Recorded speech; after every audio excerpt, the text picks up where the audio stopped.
except where them hands, where them holes, where them throws, you know what I'm saying?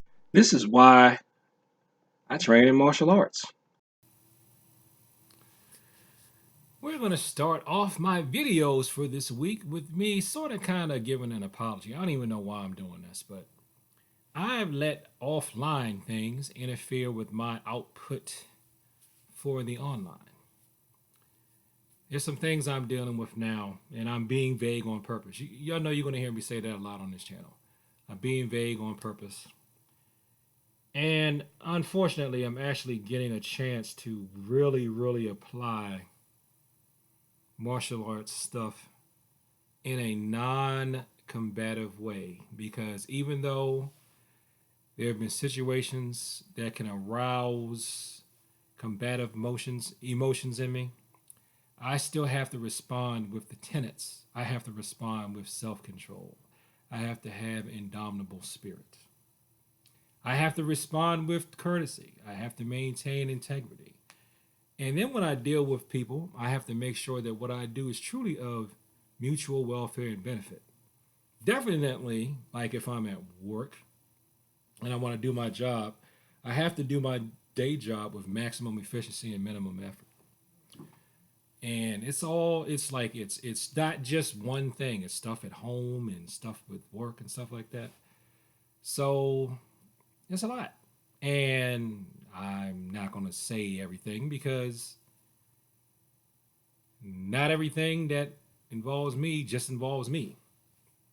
One thing I can say though is I believe there is a breathing exercise for practically everything. And I actually found a breathing exercise that people can do for trauma if they have emotional abuse or emotional trauma. So this is from yoga. I don't know if I've ever really talked too much on this channel about my yoga background, because I'm definitely, although I was technically blessed, I was informally blessed to be a yoga instructor, I never felt like I could really do yoga as a yoga instructor because I'm nowhere near as flexible as the lady who introduced me to yoga. I don't know if I'll ever have that kind of flexibility, but she said that if I taught yoga to martial artists with my lower body flexibility, that would be more than enough for me to do. And I know some breathing exercises. So she said, well, since you're really tight up here, and I'm not as tight in the upper body as I used to be, but I mean, for a yogi, yeah, I'm still tight in my shoulders. And a lot of that is because she said it was because I was criticized a lot as a child. And I kept doing this. And I know, from bullying and stuff as a kid, I did that. There was a lot of tension and I tightened it up. Between that and doing push ups, tighten up the shoulders a lot. So I had to learn how to open those. I had to learn to relax those. And now my shoulders are normal for a normal person. Now I actually have a triangle here. That's taken almost 50 years for me to get. So maybe when I'm thinking maybe another 10 years, if I can actually go through a yoga instructor certification thing, that's going to be something I'm going to add to my repertoire. But the breathing pattern for emotional trauma I got from, I think her name is Ramini. If I can, I think it was her. It was either her or no, it wasn't Ramini. It was another lady I've been listening to on YouTube, Dr. Michelle something. I'll put a link to her channel below this video. She said that for emotional trauma, you can do what's called 4-6-8 breathing.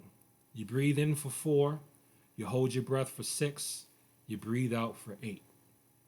Now, when I've done a lot of my breathing and stuff like that, I like to do it while I'm walking. So I'll take 4 steps, breathe in, hold my breath for 6 steps, breathe out for 8 steps. If you want to go by your own heartbeat, you hold your breath for 4 heartbeats. You breathe in for 4 heartbeats, you hold your breath for 6 heartbeats, and then you breathe out for 8 heartbeats. I found that's actually helped.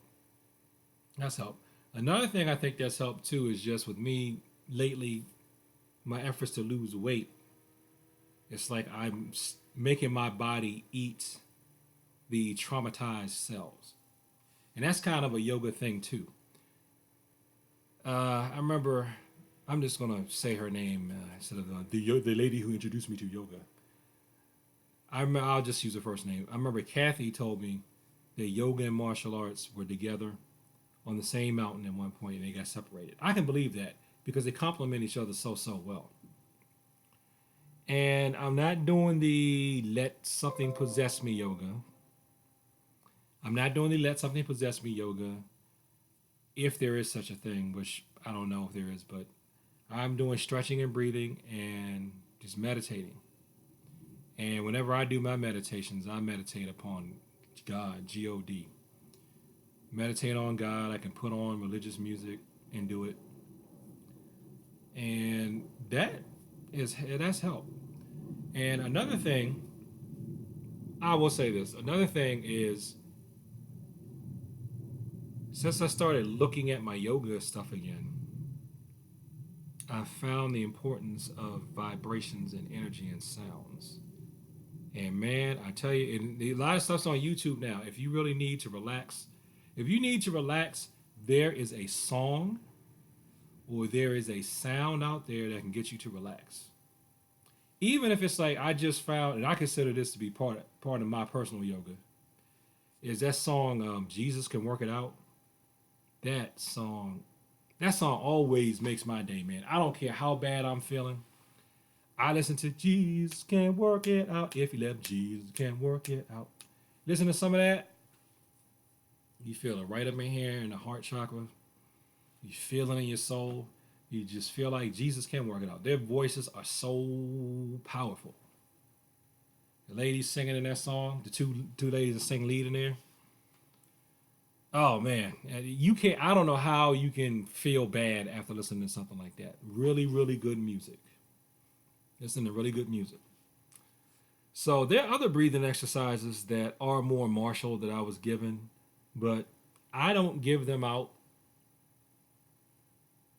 to anyone who is not my personal student because Kathy was reluctant to give them to me. I think she thought that I was going to do harm with them, but it took me some convincing her, but I think she finally did believe me. I told her, especially back then, the people I'm sparring against in competitions, some of them are actually trying to hurt me. They shouldn't be trying to hurt me, but they are. They should be trying to score on me. There's a difference between, I'm trying to score, and if I gotta thump you a little bit to score, you signed up for this game, you know what I'm saying? So don't be a baby because somebody busts you in your chest or you got a kick in the face. You know what time it is, bro. That's fine. And even that's sadistic, but that's fine. I don't have a problem with that. I have a problem with you coming for my eyes. You're like really trying to break my ribs and knock my teeth out when it's not supposed to be full contact. That's what I have a problem with. You're a brown belt. I'm a brown belt. I may be like a 7 or 8 year brown belt. You're like a 30-year brown belt. You should have been like a fourth or fifth degree years ago, but you still want to fight at the brown belt level and you're trying to murder me here? That's what I have a problem with, especially when we're talking about striking. That's the one thing I do like about grappling, especially like with judo. You can throw somebody full speed, full force, but you got the mat and people know how to break fall, and you got the way the techniques are structured is so that they do the least amount of damage to the body, even though they shake you. Like if I throw you for real in a judo throw, you're gonna be hurting, but odds, and you're gonna be stunned. You can be stunned because I've been stunned plenty of times where, like, for a few seconds or even 30 seconds, I couldn't move. But you're probably going to get back up, unless there's some kind of really underlying sensitive medical issue where you shouldn't be doing an activity in the first place. You're probably going to get back up. You're going to be a little rattled, but you're going to get up. You're going to be able to get up the next day, etc., etc., etc. If I'm kicking you or punching you like that, to that degree that you're knocked out, you're going to feel it the next day. You may not get up the next day without breathing funny, especially if I came at the ribs or the chest or something like that.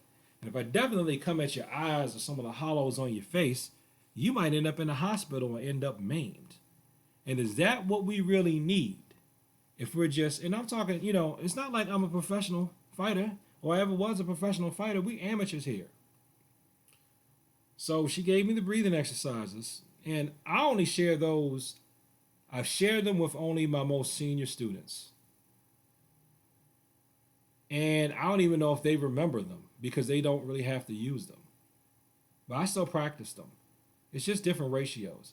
Now, you can probably look it up online. And I will say this, I've seen people that I've sparred against when I was competing locally. I don't think I actually sparred at black belt level for striking. I did for grappling because they just threw brown and black belts in there together. So, and now I'm too old to spar striking. I'm just too old. I know I could do it. I really know I could do it. I don't think I'm bragging. I know I could do it. I've seen people in there that's supposed to be champions that I think I could beat. But I still feel like, dude, you almost 50. Bro, just let it go. That's how I feel. It's like, let it go. One of them young boys, get a kick up in there in the head 2 or 3 times. Boy, that's it. Don't do it, or you're gonna have to, because somebody don't like the fact that you old now. This is me talking to myself. Then you're gonna have to really hurt one of these youngins. Just don't do it. My doctor even told me not to do it. He's like, he said this. I thought he was going to take the tack of, you're too old, you're gonna get hurt. He said, would you let the young guys have something? Just let them have that. You got everything else going on in your life. You got a relationship. You're doing well at your job. Just let the young guys have something. Stop trying to take everything. I was like, damn, I thought he was going to think that because I suck, I'm older, but it's because he's like, would you just let the young lions have something? And he's right, though. It's like, you got to dominate everything. I mean, really, for real. So, and I have I've given those breathing exercises to a few people, and they've used them. I don't think they really remember them. But I've seen people get that same effect by before a match. If they just find something that they can use to get into the zone. One dude I used to work out with, he used funk songs. He just put the funk in his headphones to get himself in the zone. I guess you're trying to get your mind into, I think it's called a theta wave state. You see the delta or theta. Maybe I'm thinking delta, but I'm thinking about MK Ultra program. But I'm thinking, because I thought delta was assassin programming. Not that I have that, but from what I've read. I think you're getting your brain into an altered state so that it's meditative, but it's still active. And when you can do that, you can see the stuff coming at you. It's like the Spider-Man slow motion vision. And as long as you can stay calm, you get into Mushin, and it's a lot safer for you. You shouldn't have to get into Mushin to compete in a tournament unless it's like it's Grand Champion and you're playing a chess match more than you're really fighting this guy. You know what I mean? But there are people out there on some of these tournaments, they cray, man. They cray. It's so bad, I rarely even see adults. I rarely see adults sparring. The tournament I took some of my students to a week before this video, it wasn't anybody grown sparring. Except for the 18 to 35-year-olds. And somebody tried to get me to, they told me to go fight in that because they need to round out the division. That was nice. I wonder, do they just try to get a body, or do they really think that I'm 35? Because I'm way past 35, player. Some people do think I'm that young, but I'm not. And thank you, I'm flattered, but no. Just because I can move. They may think that because, yeah, I went to a tournament. I was still in my 40s, and they had written me down as 18 and 35. I was like, no, that's not my age. I want to be with people my age. And it was like, it was nobody my age. I talked to one dude who I knew would give me a good fight. And that's when he told me his story about somebody trying to claw his face off. So this video is starting to get a little long. So, like I said, I'm all over the place in this video talking about just, personal problems, just my problems, and having to go into my yoga bag, which I consider to be part of my martial arts bag. So if you don't know, one of the things I like to do on this channel is, instead of just talking about techniques, I like to talk about how martial arts can help you in life. So I could have said all this in these last few seconds instead of all this. You just take your martial arts practice, you find out what the principles are, and you apply them to different areas of human struggle and human conflict. And guess what? You just might find something that works for you. What works for me may not work for you. What works for you may not work for me. But as long as you're trying, you're going to get some positive results. You really are. And sometimes life just throws you for a bone. Sometimes life kicks you in the face. And sometimes life catches you with that overhand right. But just like you do, no matter how many times you're knocked out or thrown in life, you have to get up, bow, catch your breath, and keep going. So thanks for watching this video. Like, comment, and subscribe. Please share this with people that talk about the martial arts. Remember 4-6-8 breathing for emotional trauma. I feel comfortable saying that. And peace.